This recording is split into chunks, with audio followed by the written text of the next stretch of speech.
Ah, there you are. You're just in time to welcome our guest.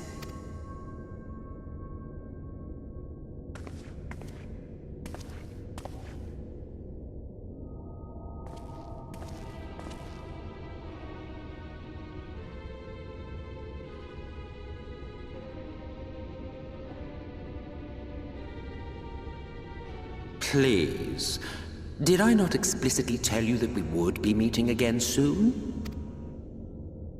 Lest you forget, I made you a promise.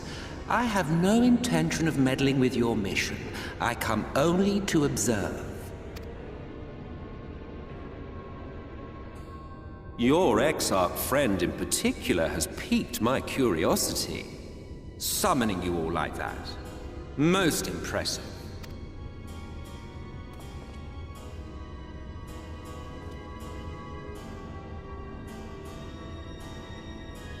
You honestly expect us to believe you've come only to observe? Or that you might deign to lift a finger to aid our cause if called upon?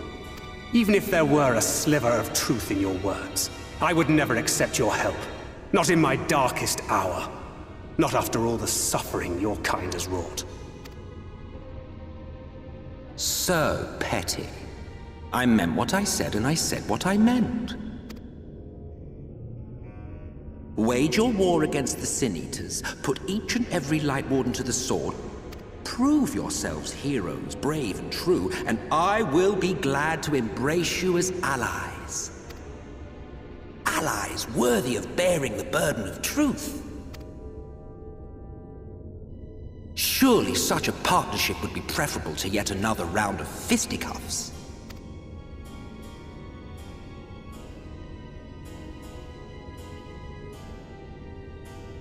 And thus did the olive branch wither and die. Pity. Well, let no man say I did not try, futile as it was. Though I suspect you will seek me out when you grow tired of making the same mistakes. Difficult decisions lie ahead of you. Decisions best made with the benefit of knowledge to which only the Eternal are privy.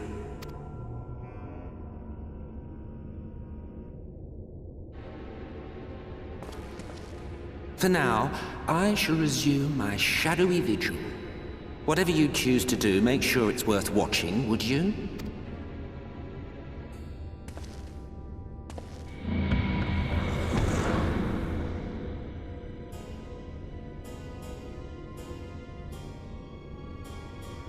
What was that all about? A vain attempt to make us doubt our chosen course, most like. As if we'd believe a word that passed his lips. Unless you think there is some truth in what he says.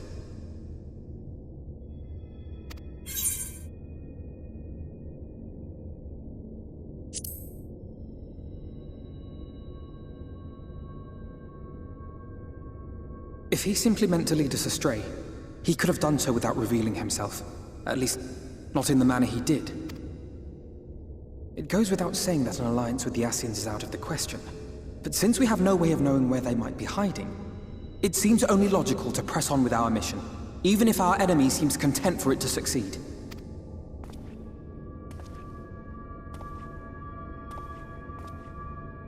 Then let us discuss the Sin Eaters. I would begin by thanking you all for your efforts thus far. In striking down the Light Wardens of Lakeland and Ilmeg, you have accomplished more in your short time here than all of our forces managed in the last century. That may be, but the Wardens of Calusia, Amareng, and Raktika remain. Indeed, and their precise whereabouts are as yet unknown. Which is why I propose we divide our forces and conduct a systematic survey of each region. Once we have found our quarry, we may then determine how best to proceed. I'll take Amareng in that case. I know the lie of the land well enough. If there are no objections, I will make for Calusia. I have connections there both in and around Yulmore that may prove useful. Then I would ask that you journey to Raktika. There you will find Y'shtola. With her assistance, I doubt the Warden will evade your grasp for long. Is Y'shtola the conjurer you and Urianger used to talk about? That's right. though we haven't spoken much since she left for the forest. I fear I may be to blame for that. I had every intention of relaying the news of your arrival, but she is disinclined to speak with me. You have visited her, have you not? Might I trouble you to... 'Twould be no trouble. My thanks. While you are all out in the field, I shall be here attending to business. I had somewhat fancifully contemplated joining the search myself, but other matters demand my attention.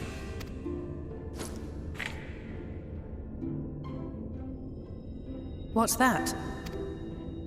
A missive from Lord Vorthry. He invites me to join him in Yulmore to discuss the recent conflict at Lida Luran. And?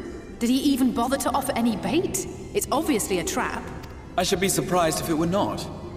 Nevertheless, I must seize this opportunity to speak with him, even if only a few words are exchanged. Though my power will be much diminished so far from the tower, it is a risk I am willing to take. Master Alphinaud, might I impose upon you to accompany me to Yulmore prior to beginning your reconnaissance? Of course. Then let us make ready. Safe travels to you all.